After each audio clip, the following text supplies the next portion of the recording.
Arts and Greetings and welcome to Mount Olympus. I am Hercules Invictus. Today, I'm honored to stand with the scholars from the edge of time, Michele Brittany and Nicholas Diak. Greetings, those scholars. How are you? Oh, greetings, Hercules, and good evening to everyone. Hercules, how are you doing? I'm doing as well as can be expected, and I'm really happy to be here in your company. Oh, And, same for us as well. always and good to see Cecily you. as well. Cecily came by to say hello, and Yes, I'm greatly yes. honored. She is right here in front of us. So, She will make an on-camera appearance, absolutely, like she yep, normally does. yep, yep. So I think we got some catch up to do between now and the last end of what, January? Yes, I Um, believe so. so I think the first thing to bring up is New Year after taking a year off to do other things and to collect our wits and stuff. Oh, Michelle right. and I have like Cthulhu rising from his slumber from the deep, we brought Or the Phoenix our the rising from the ashes. um we've brought back our HP Lovecast podcast, and we dropped a Mhm. new episode early February, and we came back with the Deadly Spawn. um this is a movie. I love it. Michelle loves it. It's very much Lovecraftian in that it's basically The Color Out of Space, but with worm monsters. And, for an early 80s creature feature, it is awesome. And so, coming back after a year hiatus, talking about a fun film we both like. And my Definitely. copy is autographed too. Back in the 2000s, I sent my sleeve off to the director, Douglas McEwen, who unfortunately passed away a couple years ago. So it's a nice treasure. Oh, Um, but so yeah, HP Lovecast podcast is back. We're going to be dropping another episode in early March. Um, TBD on what movie it is. I mean, we know what movie it is, but gotta watch it first to make sure it's a good one we're talking about. But nice to be podcasting again. Yes. After all of that, that's all you say is agreed. I said yes, not agreed, but I will agree with you. Yes. So, anything to say about Deadly Spawn real quick?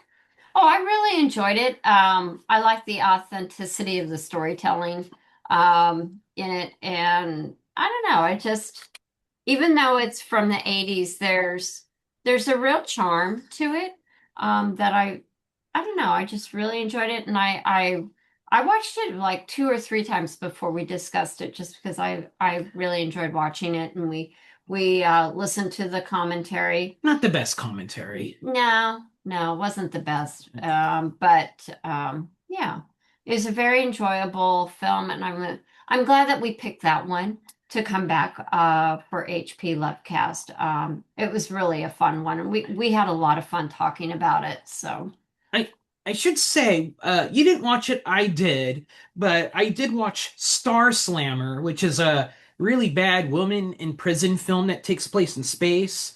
I watched it just because they somehow or another brought the Deadly Spawn puppet in, and one of the two of the prison ladies have got to fight the Deadly Spawn in a spaceship arena. So you know, some pseudo, sword and planet elements there. I do not recommend Star Slammer, but I was happy to see the Deadly Spawn appear once again with his big toothy maw going chomp, chomp, chomp. And I mean, he gets killed, but he's kind of cute in a way.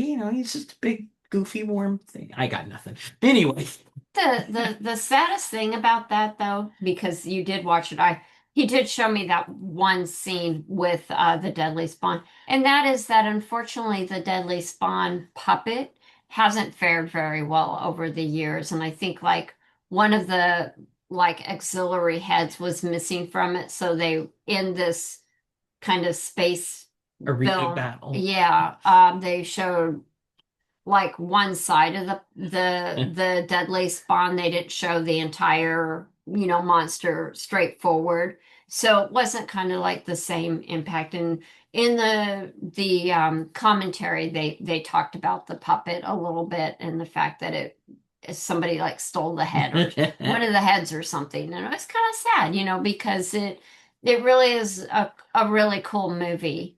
So And it's a unique monster, mhm. You don't have too many unique monsters anymore, post vampire, werewolf, mummy, Frankenstein, and Seaman, creature from Black Lagoon. I mean, kind of coming up with a new monster. I mean, it doesn't happen too often. I mean, the next one I could think of after Deadly Spawn is Tremors, Graboids. That's a pretty unique monster. And Yeah. Well, and I will say, if there's anybody that works with Criterion, this movie should be have a Criterion release along with Tremors. Now, to be fair, it did get a very luxurious release from Well, Synapse. that's true. Yeah, So, it got a good release from a boutique group. So but if Criterion can release Blob, I know, come on, they should be able to do these couple of other ones, definitely. all right. For more details on our thoughts of Deadly Spawn, listen to our HP Lovecast podcast. Yes, exactly, exactly. All I'd right. like to start a campaign, your show here to get people to nominate movies for special releases. Why not? Exactly. Yes, definitely. More special releases for 60s Peplum films for sure. There you Oh, go. yeah. Yeah, definitely. Because, yeah, well, we could have an hour-long dialogue just about the reasons and need to uh you know re reserve those, not reserve, Just restore those. I guess for me, one of my things is that I'm continuing to co-host Ride the Stream. My friend Travis and I are now discussing Falling Skies, the series from 2011 that stars Noah. Is it Wiley? I don't know know. a while. While. Yeah. And I had never seen it when it was out. So this has actually been a really enjoyable discussion. We just finished recording, I think, episode 4.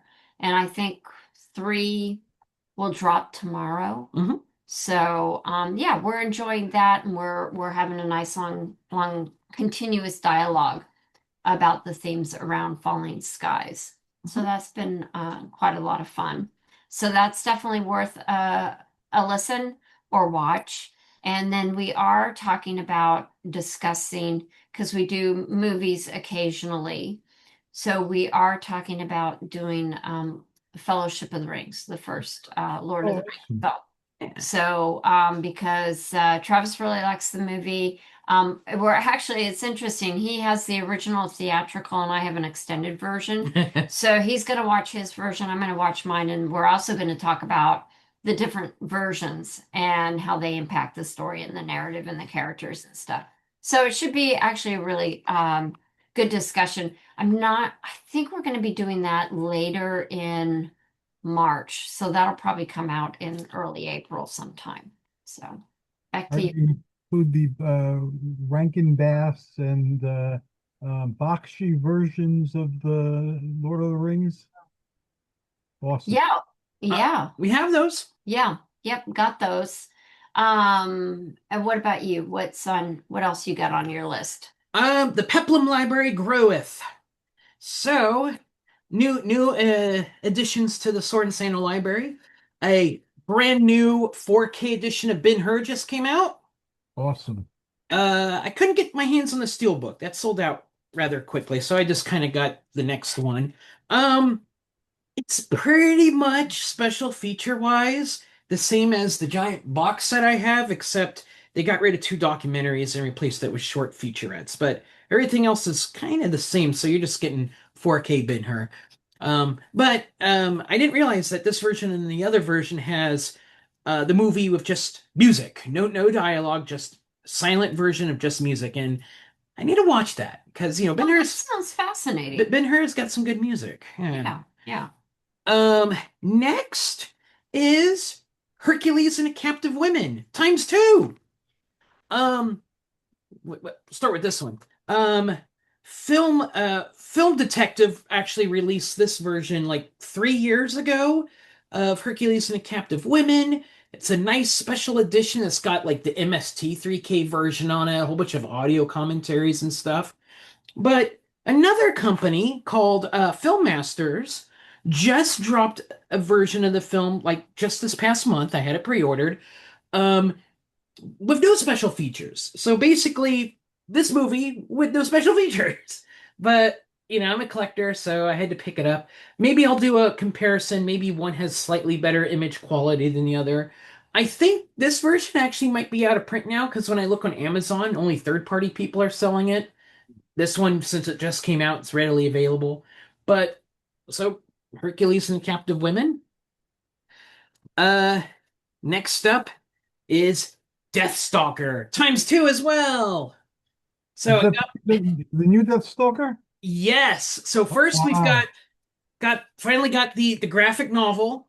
Pew! The one that Slash put together. I just got fingerprints all over it. So that arrived. And then the brand new movie with Daniel Bernhardt, which we like. We talked about Daniel Wow, we talked about Daniel Bernhardt last year, the year before when we watched G2 Mortal Conquest, that Highlander knockoff. Well, and then also for his choreography, his stunt Mhm. choreography work. Yeah. He's been in his fair share of MST3K episodes as well, like Future War, but we have not watched this yet. But even though I have like kind of a love-hate relationship with the Deathstalker films, I prefer other sword and sorcery of the 80s, to be honest. I'm excited to see this. And then read the comic at the same time. So perhaps a near future Scholars from the Edge of Time, we will dive into the brand new Deathstalker. I will have to own that even if I don't like it. I like the first one. I love the second one, even though it had nothing to do with the first one. The third one I didn't particularly care for, and the fourth one, eh. Back to you. Anything else? Oh, just that, just peripherally, because we, have talked about Stargate. I actually started watching because it's available on Netflix, and that is Stargate SG-1. So I've been watching the series. It was very interesting to watch the first few episodes. The quality is of the images is, Rough. degraded, and it's a little on the rough side. But I've been thoroughly enjoying because I don't think I've watched the entire series. So I believe I'm now into season two. But actually having fun with it and watching um, many of the episodes for the first time. So, Don't forget, we're still waiting for the Scholars from the Edge of Time edition of Stargate the movie. We gotta watch yeah, Stargate the movie. yes. And I need to see if I've got Stargate the game. So I'm going to put that on our list to make sure that doesn't fall off. You're such a poor bug. I think the last thing I have real quick is, continually doing writing at my website. I've been doing reviews of a Jungle Girl comic called Vanya, the Last Huntress, Last Warrior. Oh, whatever. I have to censor it because nudity, but I just reviewed issue 8. This is issue 9. Will drop at my website in a week, next week. Boy, there's a lot of post-its on there. Yeah, there's a lot of post-its on there. It's a pretty cover though. But that gets me caught with the series. So that means I'll have to be starting to write about some other Jungle Girl comics. And so I've dug up all my old Bud Root Cave Woman comics. So those are old school. So I may be doing some writing on Bud Root's Cave Woman in the very near future. Awesome.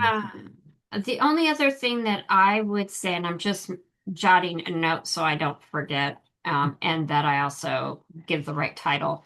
I like a lot of thriller and espionage, and there's a writer out there that I've been enjoying, who uses thriller aspect, but in brings in a lot of historical facts and kind of embellishes. So there's fact, there's fiction, but with a lot of history. And so the author is Steve Barry, and I just finished reading The Venetian Betrayal. And it kind of gives a lot of history around Alexander the Great and where perhaps his tomb may or may not be.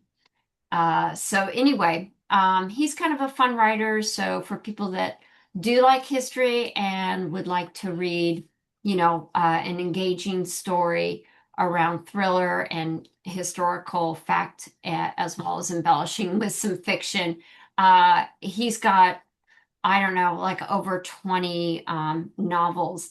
What I do like about what he does is in the back, he does writer's note. He actually goes through and talks about like what was the catalyst for him writing the novel. He talks about what's fact, what's fiction, where he's embellished, if there's theories that he's actually used, if it was a theory that he incorporated, or if it is a line of reasoning that he kind of um thought about and included in the story. So I like that. And so anyway, I just finished The Venetian Betrayal and I thought it was very good. And of course, I love things about Alexander the Great. I'm completely smitten with, all that mythology and, what if, what happened, Well, I got and the new stuff like that. 4K version of the film that what's his name put out. Oliver Stone did.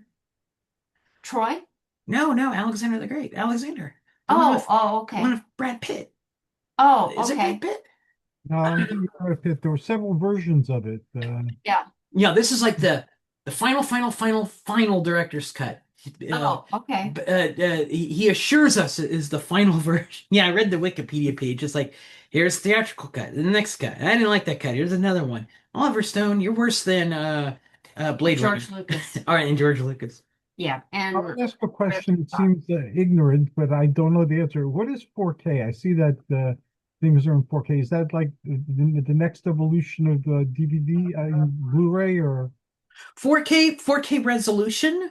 It's for ultra HD TVs and whatnot. So, yeah, it's basically, after Blu-ray, it's 4K and it's just a higher resolution rate. That's really the big difference. So, yeah, it's so basically an that's like enhanced the Blu-ray. latest and greatest bells and whistles on technology. Yes. Okay. It's been out for a couple years. I think most things are getting a 4K release, but yeah, that's kind of the 4K Blu-ray, DVD, Laserdisc. Would it play on a regular DVD player or a Blu-ray player, or do you have to get a 4K machine? I think you need a Blu-ray player that is 4K compliant. Okay.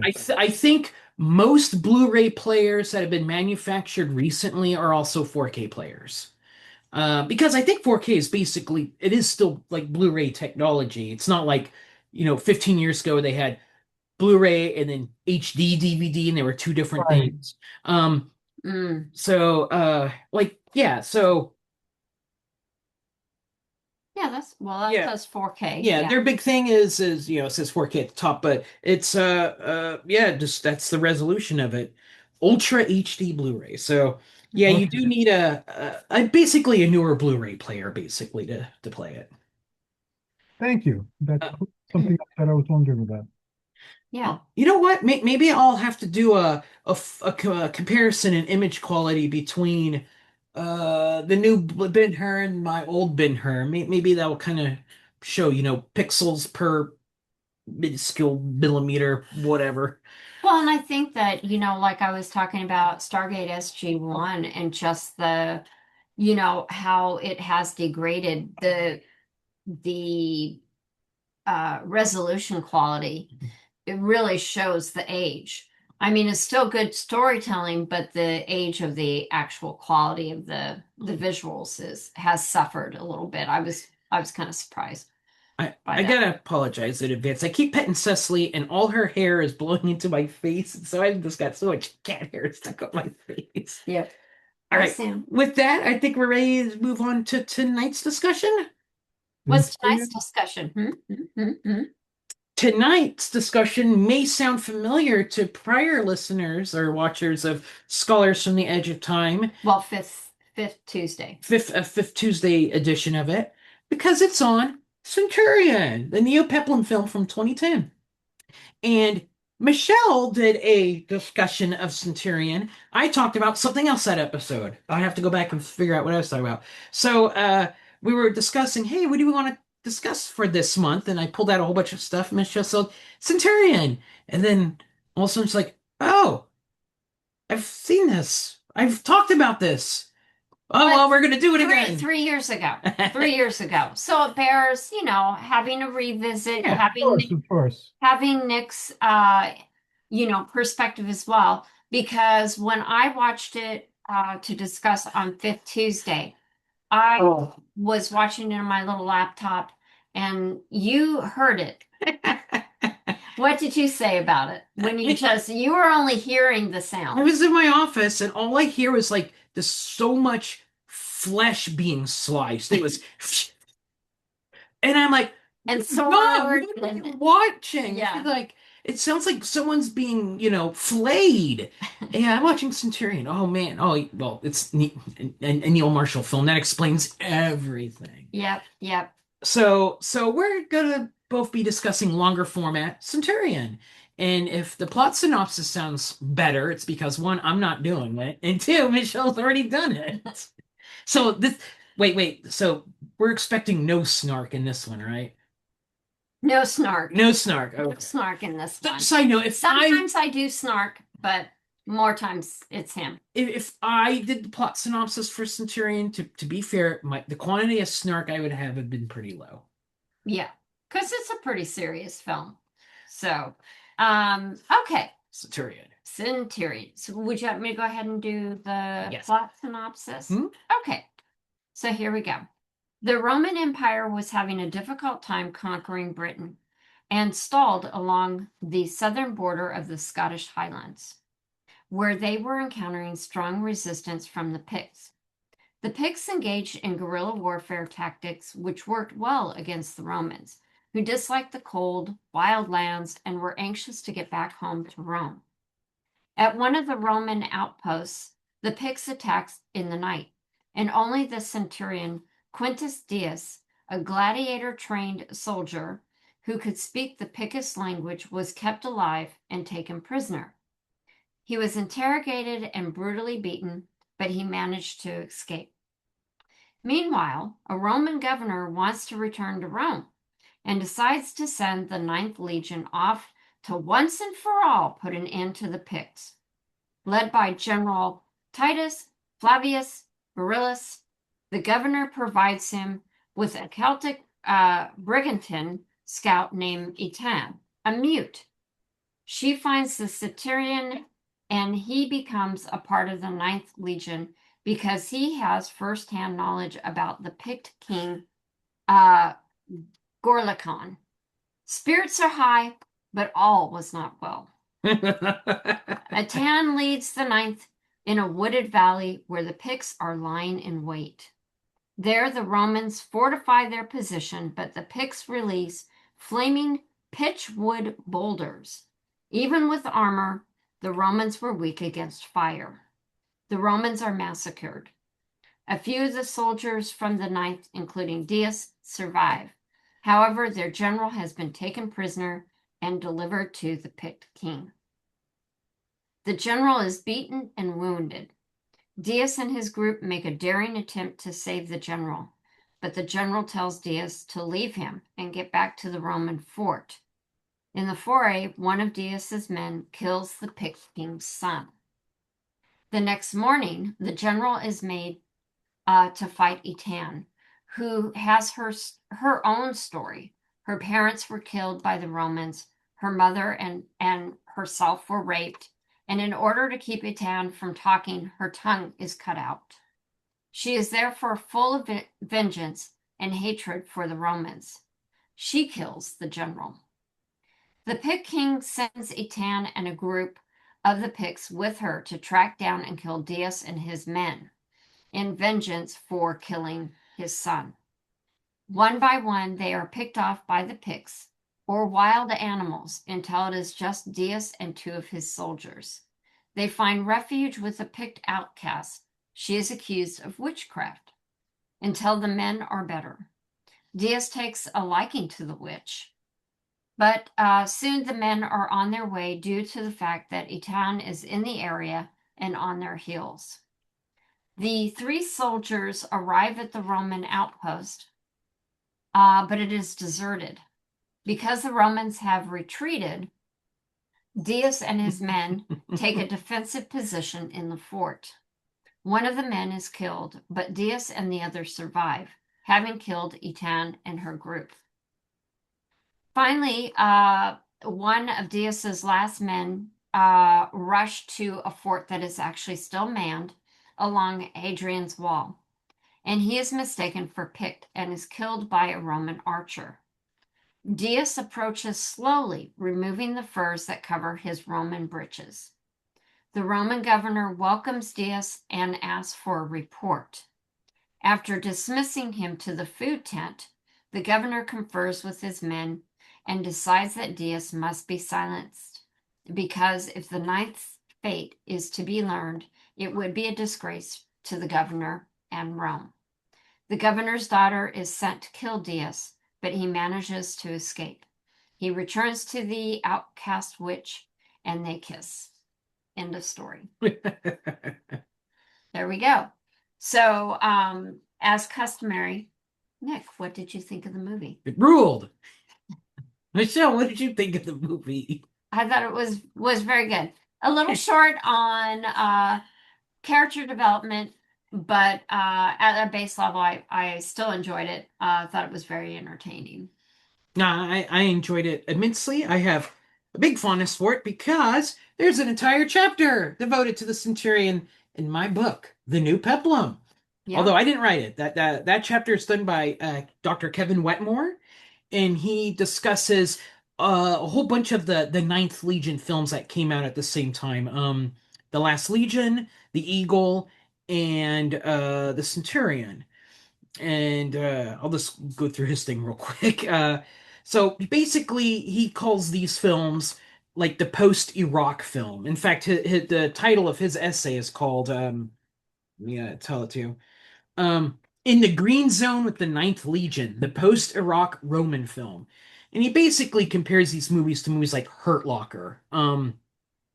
That these movies are kind of metaphoric for the Iraq and Middle East conflagrations that were going on at the time.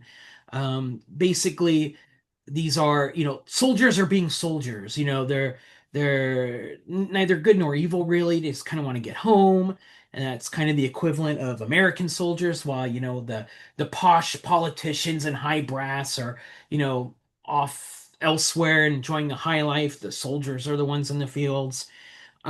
Hadrian's Wall is the equivalent of the green zone of Baghdad. That's the safe zone in the middle of, the war zone. A new kind of war, basically, in the Centurion, that they talk about the Picts. They fight guerrilla warfare style. That's the equivalent of Iraqi insurgents, fighting American and coalition soldiers. The Kurlik Olga Etane's character, she does a lot of beheading. That's kind of, related to a lot of the beheadings that were going on by, Western reporters and whatnot that were captured, and, they were getting videotaped and then beheaded and stuff. And so basically these Ninth Legion films, particularly the Centurion, are basically a telling of or a critique of the war that was going on in Iraq in the 2000s, but instead of being like Hurt Locker or whatnot, it's done through the Roman setting. And so that's what his chapter is all about. And that and the other two movies I mentioned there. So, watching the Centurion, the type of dialogue, what they're talking about and whatnot, I can see all the stuff that Dr. Wetmore is bringing through. So if y'all want to watch a movie that's Middle Eastern equivalent, Centurion is it, except it's in Scotland. British. Yeah. Yeah, I will say that this is like Nick said, part of a series of films that talk about the Ninth Legion. And just real quickly, the Ninth Legion, there's a lot of theories. This movie happens to be based off of Rosemary Sutcliffe's 1954 novel, The Eagle of the Ninth. And basically, uh, we don't know what happened to the Ninth Legion, but it is kind of thought that they disappeared while they were fighting the Picts sometime prior Last to Legion, um, the Eagle. like Mm. 120, around 120 AD, I think it is. I think that's the right time frame. But they were definitely no longer on the roll of legions that were available to the Roman Empire by 200 AD, I think, or maybe it's, yeah, 200 AD, I think is when it is. I didn't write that down, and I I wish am I no had. historian. Yeah, and I'm like, okay, wait a minute, because I just read up on this and I should have paid more attention to that. So my apologies. I could be slightly off. But the thing is that um it is kind of believed that it most likely they disappeared and while they were fighting in Britain. I know I've been to York, and there are like ghost tours, and so they talk about the Ninth Legion. I do Ooh. remember that, and that there's ghosts that come through a particular area, and so I do remember. There's like some building, and they say that at night sometimes you can hear the Roman soldiers marching through because this building is on what used to be an old Roman road. So I thought that was actually interesting. Basically, this is directed by Neil Marshall. Oof. Yep. And that he's been known to direct other stuff such as Soldiers, The Descent, Doomsday, Hellboy.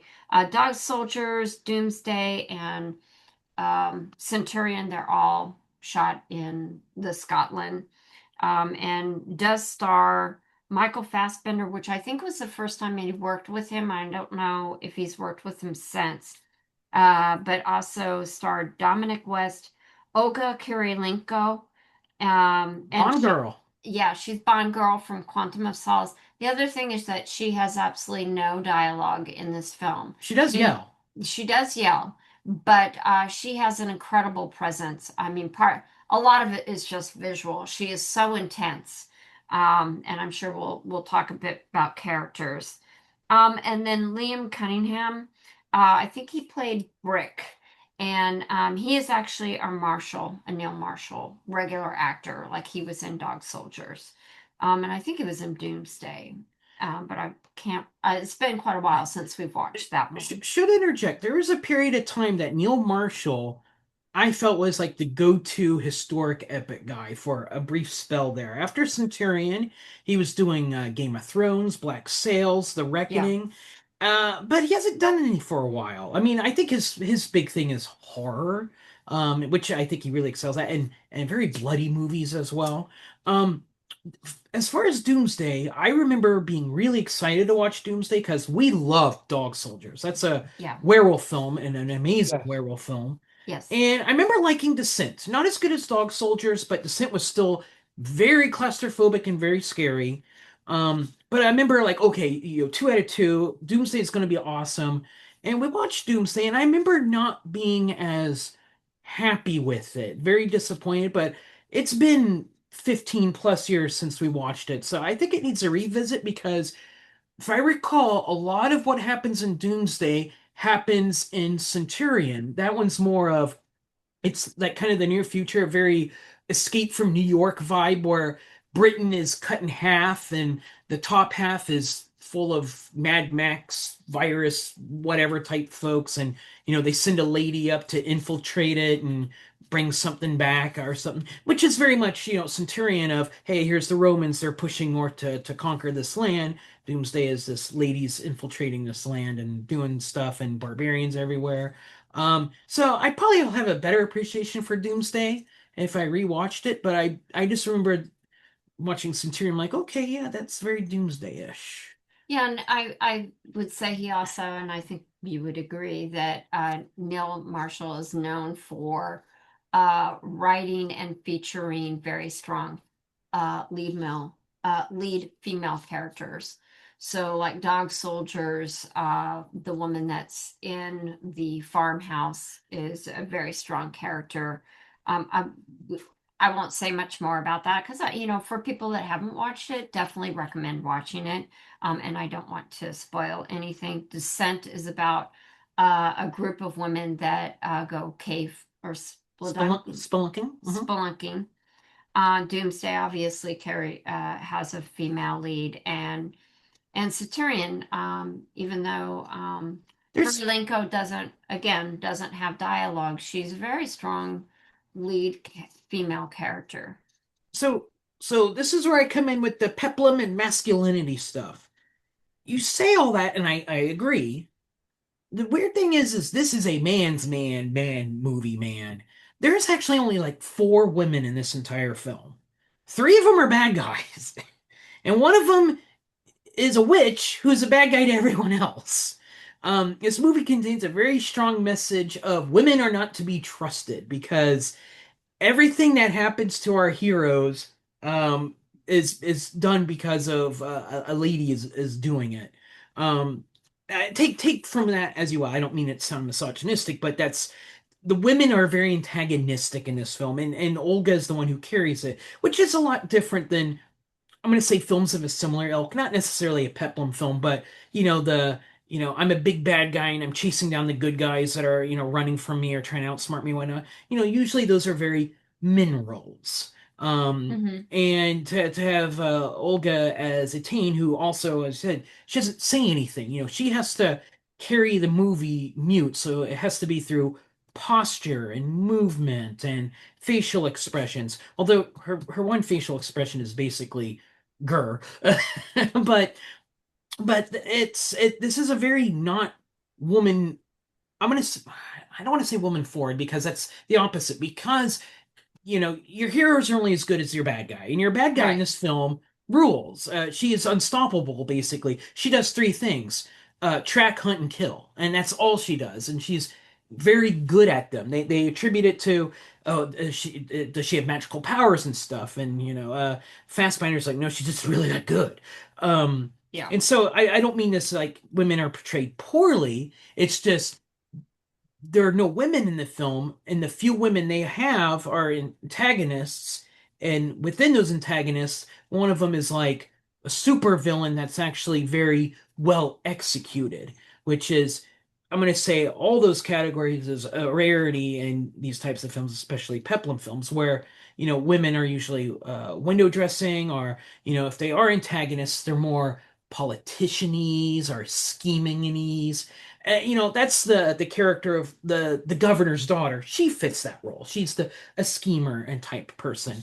Um, so if I had to do, But I think that if the oh, I'm sorry. Go ahead and finish your thought, and then I'll. oh, I kind of want to say maybe this is somewhat a throwback to 80s Amazon sword and sorcery films like Barbarian Queen and whatnot, but I think those films have a more sexual angle to them than these films where the women are not sexualized in this. So, because usually, if you have a woman in your film who's a main character, you gotta show off a bosom, you gotta show off a butt, or you gotta accentuate her in some fashion, and that's not the case in this film. Uh, No, if anything, we see her proudness mm, as a oh, guerrilla warfare soldier, because to me, I feel like if this story had been told from the Pic's point of view, she definitely wouldn't be antagonistic because she's the she hero. she'd be the hero. It's a matter of the fact that we're getting it from Fassbender's point of view. Um, This is one of those mhm, movies that you could easily flip the point of view, and you know the good guys, and I bring that up because it ties back into what Dr. Wetmore was saying is, mhm. these soldiers they're just doing their job. They want to go home. They're inherently, they're not bad guys because oh, we want to take over the world and all that stuff. That's the leaders at home type thing. And you know what? That's parallel with the Picts as well. Hmm. The governor of the Roman stuff, he keeps his hands off everything. He stays in the back line safe. Even the Pict king does the same thing. He's not out there. I mean, he is out there in the beginning, but he's not out there doing the main antagonistic stuff. That's Olga's character doing that. He basically sits back and says, "Go do what you need to do," and exits the movie accordingly. Well, and Um, he even passes the blade to his son, expecting his son to learn, and so he doesn't engage as much as his son is supposed to. but it's interesting. I bring it up because this is a man's man movie because the heroes are masculine. They do bro talk a little bit. The soldiers bonding in the trenches and stuff. And they But bond in opposition to her mhm. when because Kirilenko's character Itan is for a brief time the lead scout for the Ninth Legion. The governor has appointed her to be their scout, even though Virilius says, I had my own scouts, I don't need her. So she is at all times, kind of a thorn in their side. She doesn't engage with them. Um, yeah, so she's very much the outcast, and I mean, she looks completely different from everybody else. If I have two kind of minor faults with the film, and one of them is that, to be honest, they really did not need her character to walk into the giant pig trap. They're just walking down a road in a valley and they're ambushed. I'm like, you guys, that would have happened to you without her anyway. Come on. So it's everything after that that shows like what a skilled tracker hunter, person she is. Before that, it's like we're just walking down the road. I ride off into the mist, and all of a sudden, bad things happen. I get it. It doesn't show her off like the cool character No, she's supposed to be. it's definitely later when she has to track him. That's when her real natural abilities, where you really get to see her doing her job, so to speak. But it is pretty dramatic when the Romans, take the stance, they turtle without putting their shields above them. And all these rock boulder wood things are all aflame and they're coming rolling down the hill. And that's pretty dramatic and pretty kind of wow moment. I should throw this out there real quick. The budget for this film was pennies, Yeah, really. it was 12 million. And this is the era of the big Neopeplum. Gladiator, Alexander, Troy, and even Hmm. Clash of the Titans. They all were made for over a million and multiple millions of dollars, and they all made money back. This one was made on pennies and didn't make their money back, which was kind of sad because I kind of like the lower end, smaller budget Peplum films. It makes me one think of 60s style. We can't compete with Ben-Hur and Cleopatra, but we're going to make these kind of lower budget Hercules films that are just as good. And, they do what they do and they do them very well. Yeah. And I think Centurion kind of falls into that category of we don't have the big budget, so how do we compensate for that? So it's a very more intimate film. It's all the instead of big, set pieces, it's a lot of, running across terrain. A side note, I had to laugh because there's a lot of scenes. The last, half of the movie is Fassbender and Min just running. Running through the snow, running through the trees, running through the plains, and it's all dreary and everything. But as I'm watching those scenes, one, they're cheap to make. Two, they look grand because it's Scottish Highlands and whatnot. But Beautiful yeah, countryside, by the way. but Yeah. three, it's very much Lord of the Rings-ish. You watch Fellowship of the Ring, and what's going on in there? There's Legolas and Gimli and company just running along. Oh, we got to get to the magic door, or we got to get to the top of the mountain, all this stuff. And so I'm like, I know it's not Lord of the Rings, but they're shooting it in such a way that it makes me think of Lord of the Rings in a way. And another movie, side note, very similar to this, I think, that we talked about last year, Pilgrimage. I think this Oh, movie has yeah. a lot in common with Yeah. Pilgrimage. Just replace Picts with Gaelic folk, but it's like basically same setting, just a couple hundred years later, and it's, hey, we're a small group of people trying to escape enemy territory to get to a safe area. I mean, I'm oversimplifying it, but that movie was also very low budget, more intimate, shot in the woods type film, and And with a fairly decent, with a decent cast, yeah, definitely name dropping like Tom Holland. Punisher. Um, yeah, John Mhm. Barenthal. I think Centurion is very much in the same vein as Pilgrimage, which I think was made a couple years after this. And I remember we really liked Pilgrimage. And I Yeah. think we even compared that one to Lord of the Rings as well. Instead of getting the ring to Mordor, it was get the magic rock to Rome or whatever. Yes. Um, but that this is a movie. It's a low budget movie. I think it shows it's low budget, but it does a lot with its low budget, and I think that works for the movie. I do want to throw out real quick because we're talking about ladies. We got to talk about dudes. you know, Peplum genre, very, very body centric genre. Again, women are not sexualized. The men are not very sexualized either, except Fassbinder. There is a lot of scenes of him running with no shirt on. And there's a He's very scene, muscular. yeah, there's a scene where he's running, he's tied up, and there's people on horses chasing him down. Michelle goes, "Man, that guy's in shape." And he He is. was. There's really only two people that show off their bodies in the film. Fassbinder, because he's the hunky guy at the time, and I still think he's still in vogue. And Oh Dominic yeah. West, and even though he's like super like thin and in shape, his showing off his body is more to show he's getting tortured and in pain and stuff. So it's not quite like Fassbinder's, but Well, that's and the bodiness. Everyone else is very, I mean, it's the cold north. Everyone's in armor and furs and breeches and staying warm. So it's not a Hercules walking around wait, shitless. and Dominic West, as Virilis, he is shown um engaging with his men, like they're wrestling, arm Aren't wrestling. But I will say, Fassbender and Dominic West, they were in 300 together. mhm. So There's some other, yeah. Peplamini people that I've come across this.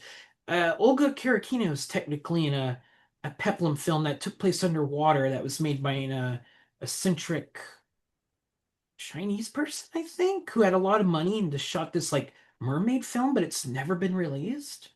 It's Huh. it's a Why weird. not? What's that? Why not? I don't know, but apparently this movie was shot 10 plus years ago, and it's basically Avatar underwater with mermaid people, and Olga's the main character in it. But Interesting. but it's never been released. It was like some I haven't seen it, but there was that movie from the 80s, like Inchon Ishtar, not Ishtar. I can't remember, but it's about some general during World War II, and some person out of the blue went and made. Ignore what I'm saying. I'm babbling a little bit, but this is like a person outside of the movie making industry decided they wanted to make a big budget movie, and they made this. Hmm. That's the point I'm getting across in that Okay. one. Um, I do want to say about Dominic West's character. He's very much in the Russell Crowe vein of Roman soldiers. Instead of being the politician type soldier. Oh no, I'm a fighter first. I'm hanging with my men. I camp with my men. I shower with my men. I'm a manly man type. Well, and he's even Yeah. initially mistaken by a messenger. The messenger thinks that, oh, what are you doing brawling? Well, I'm going to take your name. I'm going to tattletale on you, I'm basically. gonna have you flogged, is what he said. Yeah, and the of course Wes tells him, "Well, I'm going to have you flogged. Now, are you going to get off your horse and give me your message? That Type of thing." literally, are you gonna get off your high horse? Yeah, yeah, yeah. This movie is set up for some puns, like getting picked off by the.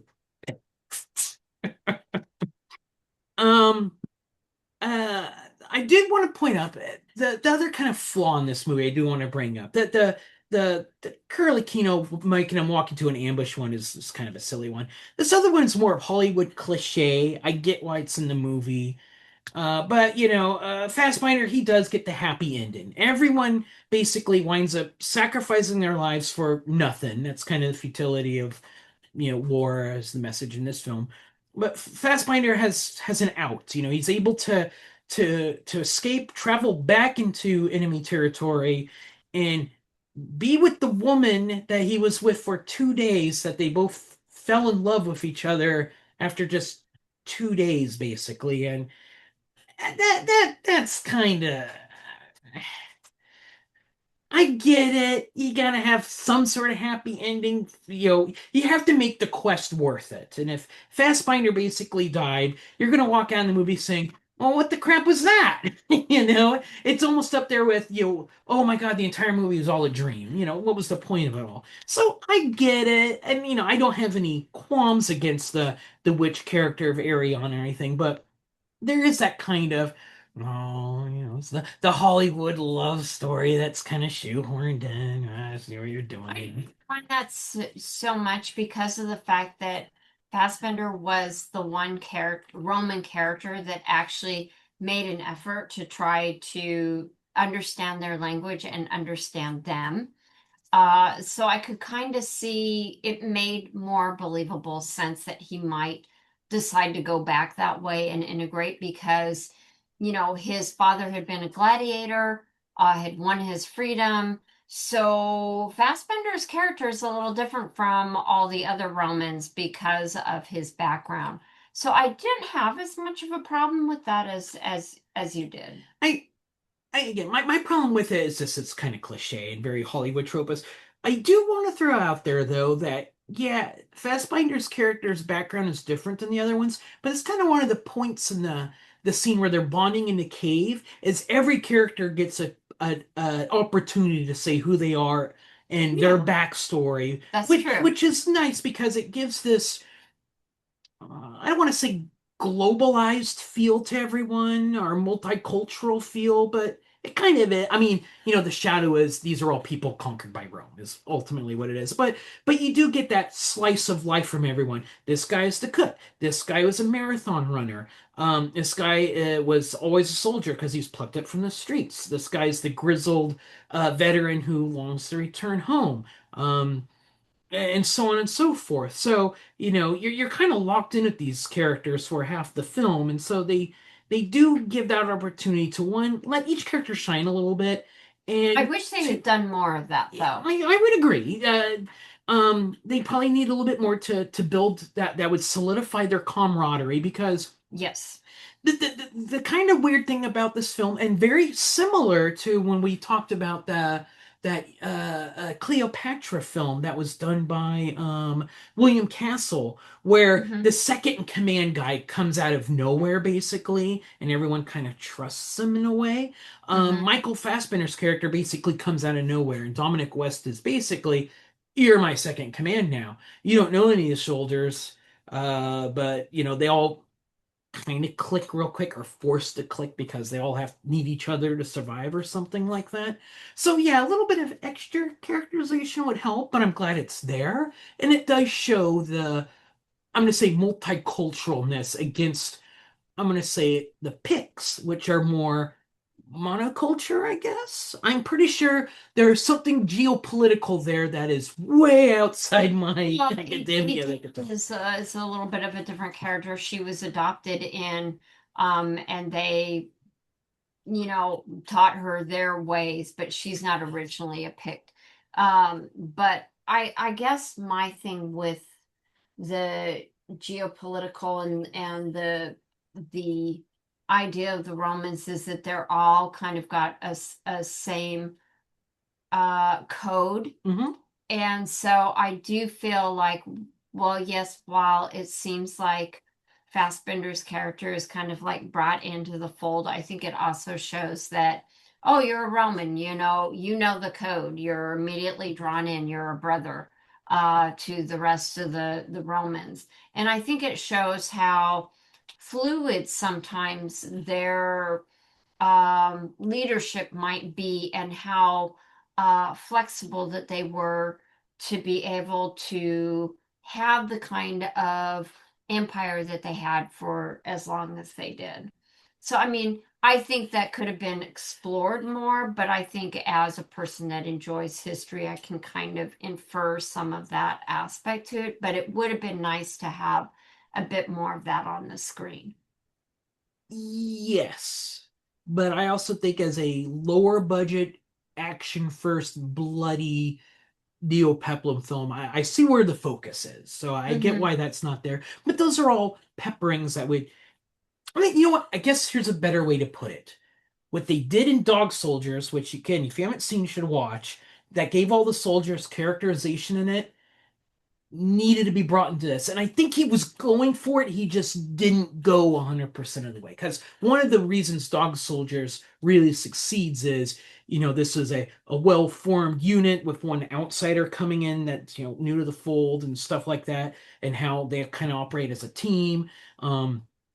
That's very much what happens in Centurion. That again, since you're stuck with these characters, having just a little bit more characterization would really help. I guess another way to put it is one of the characters turns out to be kind of a bad guy, and you don't really see it coming, which I guess is kind of good, but also Well, and it's unexplained why well, anyway. it seems like at the time it's kind of glossed over what happens, and then you find out later the reason why Atan is like hell bent on getting these guys.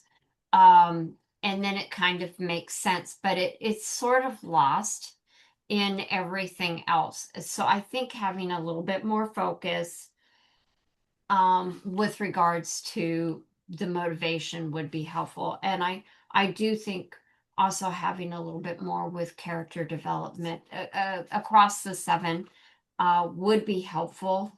And I think it would have provided a little more impact when there is some betrayal. And more impact when each one is picked off one by one. Yes. Yeah. You mourn like when the cook dies because he's a cook. He's not a soldier, but he's really good at being a soldier for some odd reason. For He carries his cleaver. It's almost yeah. comical. And so Yeah. when he dies, you're like, ah, dang, I liked him. But if he had just a little bit more the dog soldiers formula, you'd be like, oh man, that's actually really tragic. Every Yes. character should be tragic because there's so few of them and they need each other. I guess it's missing kind of that emotional. Because these are manly men, baby. I guess that's what it is. But yeah, I think that that's what we had with Dog Soldiers. We had more of an emotional tie with the characters than we do for this one. I think It's it's an time. entertainment story, though. I think it's time to rewatch. It's time to rewatch a lot of Neil Marshall films. Yeah, yeah. Anyway, I think we're at the top of the hour. So, concluding thoughts: Centurion, 2 thumbs up. Rules. Yeah, I would say still watch it. It's definitely worthwhile, especially if you're a Neil Marshall fan. That this is definitely one that should be watched. And with that, No, no. What she means to say is rules. and with that, we pass the torch of knowledge back to our most esteemed host, Hercules. Thank you very much. That was awesome. I have to call this episode Centurion and way beyond. Like that. That was awesome. I have Centurion, I have the Eagle, and I have the Lost Legion somewhere, and I don't think I've seen them since we lived in northwestern New Jersey over a decade ago. So that's the last time I viewed them, and I remember I bought all three of them from different Walmarts at different Yeah, times. yeah, definitely. I don't remember the last Legion because I think it has Colin Firth in it, and I don't really remember it. But I one that we definitely have to talk about in the future is Excalibur, one of my favorite films. So Mine she too. knows Colin Firth because he's the British dude that stars in all the British rom-coms that she likes. With Pride and Prejudice, right? he That's did, that's that's he the did, big he one. did do Pride and Prejudice, yes. And I have a question to ask.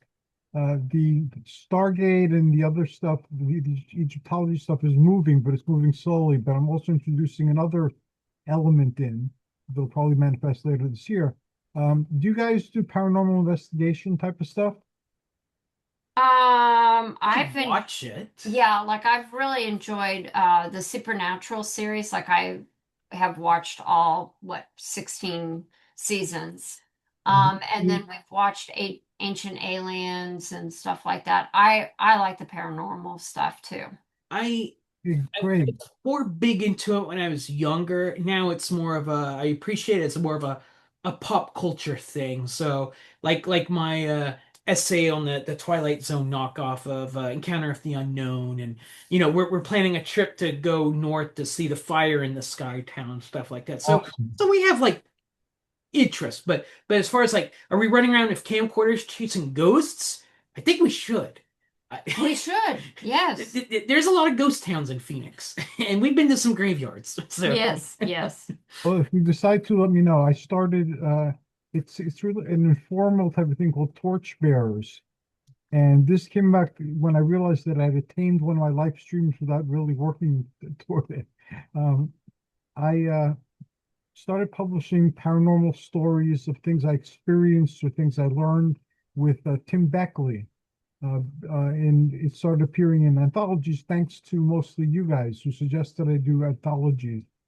Yeah. And now I've been publishing over 20 something anthologies and a Llewellyn book. Yes, that is one of them. it's And within arm's reach on my shelf. yes, thank you. I'm honored. And so when I was a kid, I wanted to be one of these intrepid explorers that wrote these type of stories, and then they got published in luridly titled books with lurid covers. Hmm. And so I realized I've been doing that for years. So we started honoring with other people I have on the show, either on panels or by themselves. We call ourselves the torchbearers because we're the new guys who we admired when we were kids and decided to do this in some way. So we have a hall of heroes where we put original torchbearers, and we do all sorts of panels and we cover everybody's investigations. Like tomorrow, it's all things paranormal with Paul Dale Roberts, who's also a real life superhero. So if you guys want to join that fun, it won't be a constant thing, but it'll be an every now and then thing. Brian Walker joins us every now and again, and Hmm. he does the cinematic aspect of what we're talking about. So let's say we talk Correct. about Yetis, he would do movies with Yetis in them, that and how these became part of the popular culture, which are our modern legends. So if you guys want Hmm. to play with that, I can let you know what we're doing, and if you're interested in anything, I'll put you down for it. So this way, no pressure. Um, Yeah, let us know. Boggy Creek. Oh yeah, Boggy Creek. Oh, yeah. Well, definitely let us know. We'll see if we can come up with something. So, awesome. yeah. How can people find you? I'm lucky. I get to talk to you once a month and get to do this show together. And you guys are very prolific, and you've done a wide variety of things, and you continue to do them. And I'm sure the future holds many new surprises and adventures. How can people find you now and enter the wonderful world that you've created together and separately? Well, I'm at nickdiak.com. It's my kind of central hub for everything. A lot of my writing goes there. Index to all of our podcasts and vidcasts go there. I post some Hmm. Michelle news there. So that's like the big central hub for me. Yeah, and me peripherally whenever I do anything with him, but also he does do a lot of support of the stuff I do. But yeah, I mean, I've got Facebook and obviously YouTube with the Ride the Stream and HP Lovecast podcast. And I've got an author page on Amazon. So as does Nick. Yeah, I'm not as much into social media. I'm trying. I do a lot of art, so I am trying to, showcase more of my art in the weeks to come. So probably see more of that. And Michelle's musings on mummies, that still is out there for people to look Oh for, yeah, locate. Someday you should bring some of that back, especially since you have a I new book coming out in a year or so. hopefully. Awesome. Yeah. So yeah, I would not mind like revisiting and expanding on that. So hopefully I can get to that here at some point. So yeah. Thank you both. You're incredibly awesome. And thanks, Cecily, for doing whatever magic she did in the There background, she is. keeping everything running smoothly. Uh, And I look forward to our next conversation. Success in all your endeavors, and may great things happen to you. Well, it's always good to see you, and we'll see you in March. Yep. And let me see Thanks. if I could see the button and find it with a little mouse. No, I did not. Let me put on my glasses. Okay, it should be here. Yes, it is there. There we go. Okay, take good care. Be well. Cheers.